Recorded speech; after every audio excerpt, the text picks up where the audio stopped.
Good morning, students. Let's see the next semester. Second semester's first lesson, direct proportion and inverse proportion. So children, first we will understand what is meant by direct proportion. So what is meant by direct proportion? Let's see the example. Number of pens, cost of pens. First number of pens are 8. Their cost is 40. Now number of pens are increased. Now 10 pens, cost is 50. 12 pens, cost is 60. Means what is happening in this? Pens, number of pens quantity is increases as well as their cost is also increasing. Means this one quantity increasing, other also quantity increases. Means direct proportion means what? In proportion there are two quantities. So in direct proportion one quantity increases, other also increases. If one quantity decreases, other also decreases. If cost of pens reduces, number of pens reduces, cost is also reduced. So what is direct proportion? One quantity increases, other also increases.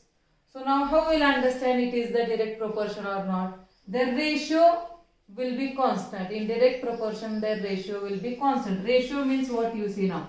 8 upon 40. So this is in the form of ratio. 10 upon 50. It is a ratio. And 12 upon 60. This is in the form of ratio. Now we will reduce to the lowest form, that is called simplest form of the ratio. Divide now. 8 ones are 8, 8 fives are 40. So what is answer? 1 upon 5. 10 ones are 10, 10 fives are 50. Here also answer is 1 upon 5. 12 ones are 12, 12 fives are 60. Here also answer is same, 1 upon 5. So in direct proportion, ratio is constant. Means there are three ratios. All these three ratios are constant. So wherever ratio is constant, what we have to say? It is an example of direct variation. Or it is only called proportion. Okay children? So what is meant by direct proportion? One quantity increases, other also increases. And in direct proportion, ratio is constant. We will consider one x and another quantity y. So x upon y is constant. Means ratio is constant. In direct proportion, what is constant? Ratio. Ratio is constant. Ratio is constant.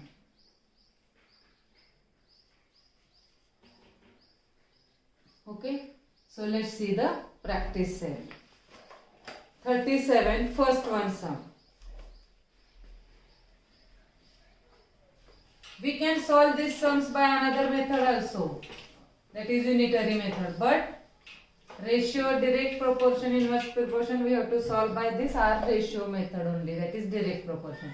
Practice set 37.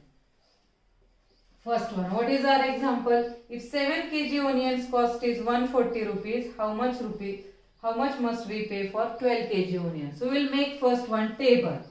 This is the simple method. We will make first table. What it is? Two things are there. Onions and cost. So onions means we will consider X. And cost of onions. This we will consider as a Y. So first how many kg onions are there? In kg we will write onions in kg. So first 7 kg onions. What is the cost of 7 kg onions? 140 rupees. Second, how much we pay for 12 kg onions? 12 kg onions, we have to find out the value of y. Got it children? 7 kg onions cost is given 140 rupees. So what is the cost of 12 kg onions? Obviously onions will be increased, automatically cost is going to increase. So it is an example of direct variation.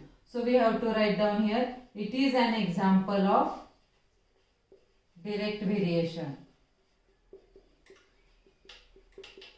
So direct variation means what is? Ratio is constant. Ratio is constant means we will write this 2 in the form of ratio. What will come? 7 upon 140 is equal to 12 upon y. Ratio, as it is ratio, in the form of ratio we have to write. Now next step is cross multiplication. we have to do cross multiplication. 7 multiplied by y is equal to 12 into 140. And then next step, y is equal to, this way remains as it is. We have to transfer 7 to that side. So it is in the form of multiplication, converts in the form of division. So 12 into 140 remains as it is, and this 7 upon. Now division. 140 is divisible by 7. 7 2s are 14, 7 0 0. So y is equal to 12 into 20. 12 2s are 24. 12 0 0. Therefore, cost of 12 kg onions is rupees 240. In this way we have to write the answer. So first table, it is an example of direct variation, so ratio is constant. Once you got the ratio, do the cross multiplication, find out the answer. Let's see the another example. Second one, what it is told? Same it is, rupees and bunches of feed. Instead of cost of onions and all, what it is given next?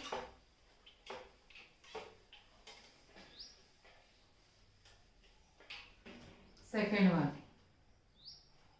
Rupees, table we have to make first. Rupees as a x and bunches of feed. Bunches of feed. That is, we will consider as a y. So 600 rupees, how many bunches? 15 bunches. You can write up and down, no problem. These bunches you can write first, then their cost you write down here. Rupees. Bunches of feed and cost of bunches in rupees. So 15 bunches cost is 600 rupees and 1008 rupees, how many bunches we can buy? This is now. In 600 rupees we can buy the 15 bunches of feed. In 1280 rupees, how many we can buy? So once you got this table, it's very simple. It is an example of direct variation. Therefore, their ratio is constant. Ratio means same way. 600 upon 15, 1218 upon y. If your table is correct, next steps will be correct. Next step as it is, cross multiplication. Y multiplied by 600 is equal to 1280 multiplied by 15. Same way, y is equal to transfer this 600 into another side. It is in the form of multiplication, it goes in the form of division. This step is important. You should know the division and multiplication. Those are knowing, they can solve easily. Those are not knowing, they will get the difficulty. Okay, children? We will cut 110. In numerator 10 is there, so in denominator only 10 we can cut it. Now if you are knowing 15 stable, see 15 ones are 15, 15 fours are 60. And now it is left y is equal to 128 upon 4. Now simple division. See 4 3s are 12, 4 2s are 8. So y is equal to 32. So what is our question? How many will rupees 1200 rupees buy? So you can write how many bunches of feed we can buy? 32 bunches of feed. 32 bunches of feed will buy in 1280 rupees. See, all sums are by the same method. Next two, you try it. How many are there? Next 3 are there. Next for cows and food supplement.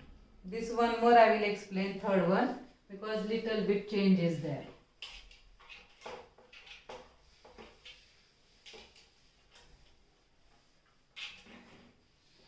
See third one. Cows and their feed. Cows as a X and food supplement. Food supplement as a Y. Only one thing now, see here. For 9 cows, 13 kg and 500 gram of food supplement are required. So what we'll do, this kg and gram, this 13 kg and 500 gram, you convert into kilograms. How to convert? We have to divide by 1000. So 1000, what will happen when you divide by 1000? We have to divide by 1000 because we are converting this kilogram to grams. 110 cancels. The 135 upon 10 means 10 will cancel and it will get the point here. So this conversion is important in this next lesson. Next sum. See the third sum. Already we have seen how to convert this kilogram grams into kilogram. Now we will prepare a table. Cows and their food supplement. Cows will take as X, food supplement will take as a Y. So 9 cows will be needed 13.5 kg. So 12 cows needed how many? Same ratio is constant. 9 upon 13.5 is equal to 12 upon Y. Cross multiplication. 9 into Y is equal to 13.5 into 12. So Y is equal to this 9 will transfer to that side. Now here how to do division. This is most important thing. 12 and 9 both are divisible by 3. So 3 4s are 12, 3 3s are 9. First 3 4s are 12, 3 3s are 9. So here 4 came and here 3. Now this 13.5 you divide by 3. 3 4s are 12, 1 left, 15. 3 5s are 50. So Y is equal to 4.5 multiplied by 4. So this 2's multiplication. 4 5s are 20. Carry 2. 4 4s are 16. 16 plus 2 18. And 1 digit before point is there. So from right hand side 1 digit before you have to give the point. So 18 kg. So 18 kg of food will be needed for 12 cows. So next two sums you have to solve. So students, practice more these sums. Here we completed which proportion? Direct proportion. So direct proportion, ratio is constant. And another condition, one quantity increases, other also increases. One quantity decreases, other also decreases. So with this, opposite concept is of inverse variation. We will study this inverse proportion in the next period. Thank you students.